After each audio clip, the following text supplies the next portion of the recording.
మిత్రులందరికీ జేబీఎం. రేపు రాబోయే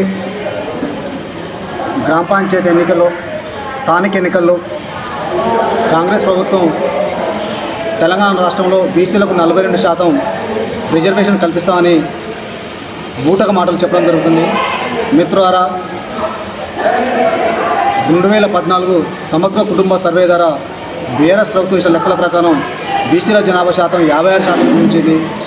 ఇప్పుడు ఇదే ప్రభుత్వం మొన్న కులగణన చేపట్టి బీసీల జనాభా శాతాన్ని 46కి చూపించింది. అంటే 10% జనాభాను తక్కువ చూపించడం జరిగింది.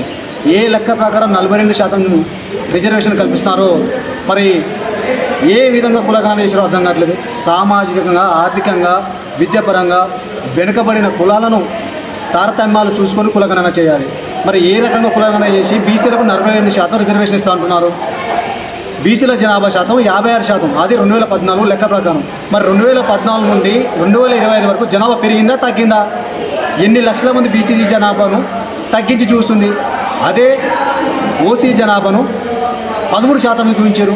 అంటే బీసీ జనాభా శాతం కన్నా ఓసీ జనాభా శాతం అప్పటికిప్పటికి పెరిగింది. మరి బీసీ జనాభా శాతం తగ్గింది. ఇన్ని లక్షల మందిని బీసీ జనాభాను సమాధి చేసే ప్రయత్నంలో ఉంది ఈ కాంగ్రెస్ ప్రభుత్వం. ఈ బూట మాటలను నమ్మకాన్ని దయచేసి మిత్రులారా, సామాజికంగా, ఆర్థికంగా వెనుకబడిన కులాలన్నిటికీ సరైన ప్రాతినిధ్యం కల్పిస్తూ కులగణన జరగాలి. ఇక్కడ బీసీలకు 56% రిజర్వేషన్స్ కల్పించి ప్రభుత్వం ఎన్నికలకు రావాలని డిమాండ్ చేస్తున్నాం. ఇకనైనా కాంగ్రెసే కానీ, బీజేపీ కానీ, బీఆర్ఎస్ఏ కానీ, మిగతా ఏ పార్టీలైనా ఈ మన పార్టీలు కావు. ఆ పార్టీలని అధికార మార్పిడి మాత్రమే జరుగుతుంది తప్ప ఆ పార్టీలో నాయకులంతా వాళ్ళ సంపదను కాపాడుకోవడం కోసం పనిచేస్తారు తప్ప ఈ ఎస్సీ ఎస్టీ బీసీ మైనార్టీలకు అధికారం ఇచ్చే విధంగా లేదు. 192% ఉన్న ఎస్సీ ఎస్టీ బీసీల కోసం రాజ్యం అప్పచెప్పండి. ఈ 192% ఉన్న బీసీ ఎస్సీ ఎస్టీలు భూమి లేకుండా, విద్య లేకుండా, వైద్యం అందకుండా స్వతంత్రం వచ్చి 70 సంవత్సరాలైనా ఇప్పటికి కూడా భూమి లేకుండా, విద్య లేకుండా, ఉద్యోగంలో, రాజకీయ రంగంలో వెనుకబడిపోతున్నారు. బీసీలారా, ఎస్సీలారా, ఎస్టీలారా, మైనార్టీలారా, దయచేసి ఈ బూటక మాటలు నమ్మకుండా ఈ మూడు పార్టీలను బొందబట్టి రానున్న రోజుల్లో బహుజన రాజ్యాధికార దిశ అడిగేలా తండ్రి కాన్సరం పెట్టిన పార్టీ బహుజన సమాజ్ పార్టీ.